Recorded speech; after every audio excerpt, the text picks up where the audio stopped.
Living to an advanced age has its pros and cons, but one of the cons has been having to drive old people's cars like the Toyota Avalon. Are they still for old people? We wanted to find out, since the Avalon has been rather dramatically redesigned.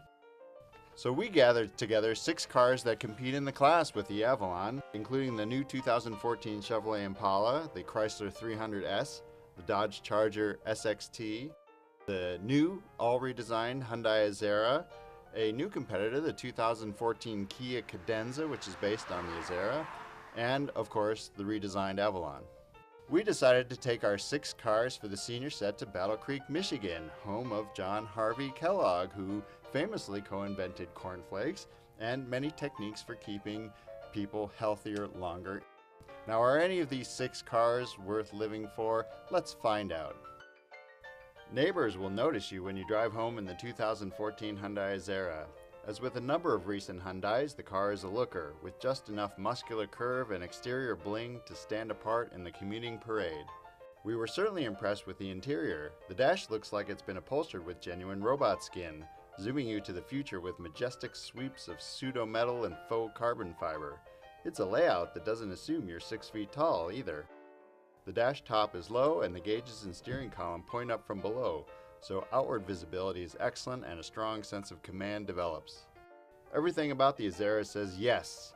That is, until you move the gear selector to D. The problem isn't with the engine or transmission, which works as close partners to create a smooth and eager thrust. The Azera is let down by the steering, which is tuned too heavy and feels leaden at low speeds, always jerking back to center with a snap. And not enough body structure is asked to absorb the shockwaves generated by too much damping resistance.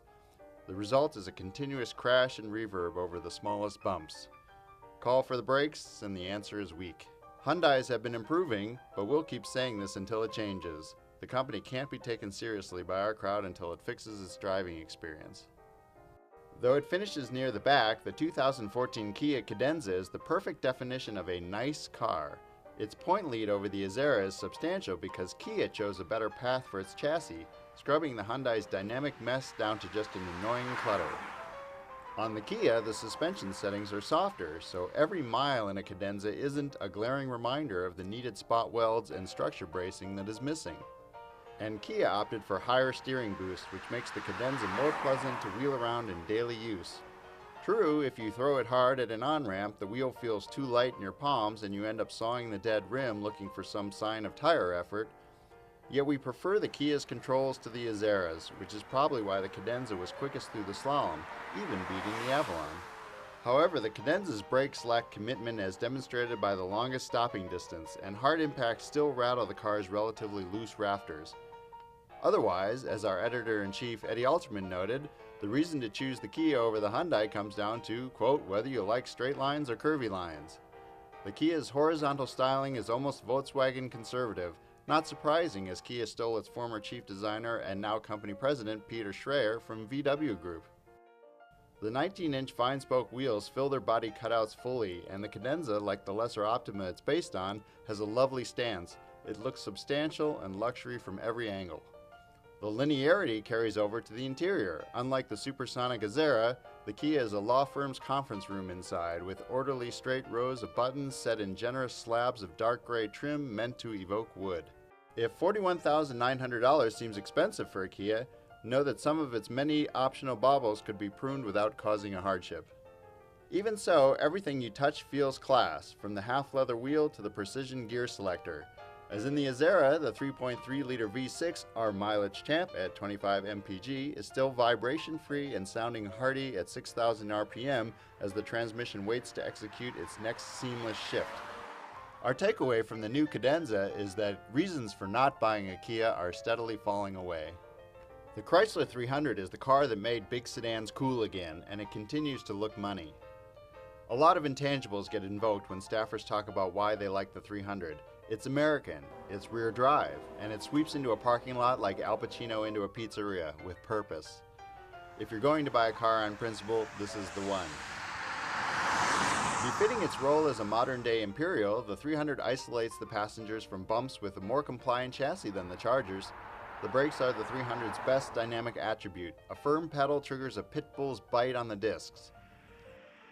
The 300 never feels small, but it can hustle a few corners with decisive grip and accurate if completely cold steering. Except for the Art Deco dials and a few small slivers of chrome, the 300's interior is mostly as black as a coal shaft. It's for people who prefer understatement Brooks Brothers style. Well, except for the Beats by Dr. Dre stereo. The most disappointing thing about the 300 is that the rear drive doesn't do much for the handling, and you give up a lot of interior space for it. There's plenty of understeer and body float, and as in the Charger, the 8-speed transmission does its business slowly, even in sport mode as the V6 works hard to keep the heavy mass moving. The S badge adds $3,000 in extras, including the, quote, touring suspension, 20-inch wheels, some menacing black chrome exterior treatments, and leather seats with rows of decorative white top stitching. A mere $115 at the bottom line separates this Chrysler from the Dodge, but you don't get as many features in the 300. The Godfather Chrysler is getting old and it will soon be sleeping with the fishes. No doubt whatever replaces it won't have nearly as much personality. Until then, the 300 remains an offer that isn't too difficult to refuse.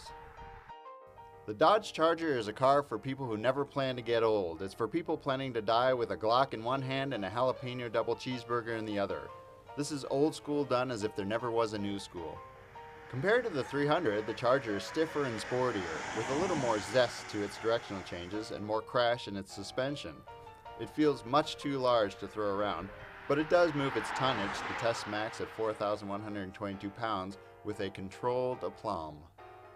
What the V6 lacks in Hemi punch, it makes up for in somewhat better fuel economy and reasonable refinement. The 8-speed automatic with its electronic T-bar selector is sophisticated German car technology, but sometimes feels a little slow to deliver the shifts. As with the Chrysler 300, there's not so much payoff for the rear drive. The Charger has a numb rack, and you need the Hemi if you want to roast the inherent understeer into a drift. We expect rear drivers to be automatically and radically better, but the superior steering Avalon proves that there's no immutable rule. You definitely pay for the rear drive and interior space, not necessarily in overall measurements, but in the way the transmission tunnel crowds the gas pedal and in the old-fashioned rear floor hump. The Charger seats were despised by all, mainly for the way the upper backrest falls away, leaving behind some fatiguing pressure points and a vacuum of support. Don't wander into a Dodge showroom expecting the same Epicurean pampering that Kia and the others strive for. The interior is a stark, dark cave of mostly hard plastics, though the giant snowplow blade pressed into the dash as decoration livens things up. You'll always be young in the Charger, which is great as long as you don't mind putting up with some inconveniences that didn't bother you when you were young. GM almost hits the big car bullseye with the new 2014 Chevy Impala. Sure, there are things we would change, such as the interior, which, despite the 1001 ideas thrown at the dash, still manages to seem less deluxe. Otherwise, the Chevy puts the pickle in the barrel with a spacious car that steams along quietly and smoothly, and it looks like a four-door Camaro. GM assumes you want big iron because you need space. The Impala's cathedral-sized trunk is the largest at 19 cubic feet, and it's accessed through a clamshell lid that looks like it'll take a pair of skis sideways. The front seats have the most cubic feet in the test, and the folding rear seats don't pinch either, offering ample head and knee clearance. The 3.6-liter V6 purrs quietly, and it hits the high notes with a minimum of buzz, making for the quickest acceleration times, albeit in a field where the 60-mile-per-hour sprint times are separated by only half a second. The Impala's pavement stickiness is solid, making for fast passage through corners, and compared to the Korean twins, the Impala feels as solid as a Mercedes S-Class. The body soaks up the pavement blows better than any car in this test, offering the best ride. But the Impala is no floater. It leans and pitches no more than necessary and feels tied down in fast twisties.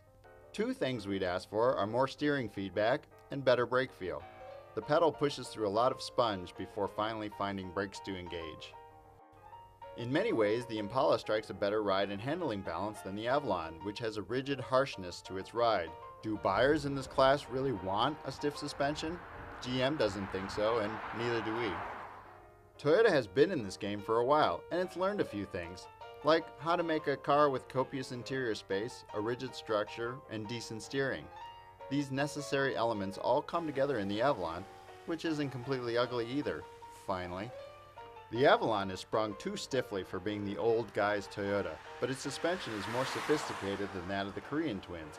It takes the rough stuff with far less body shudder, dampening out the audible tire slap to distant whumps.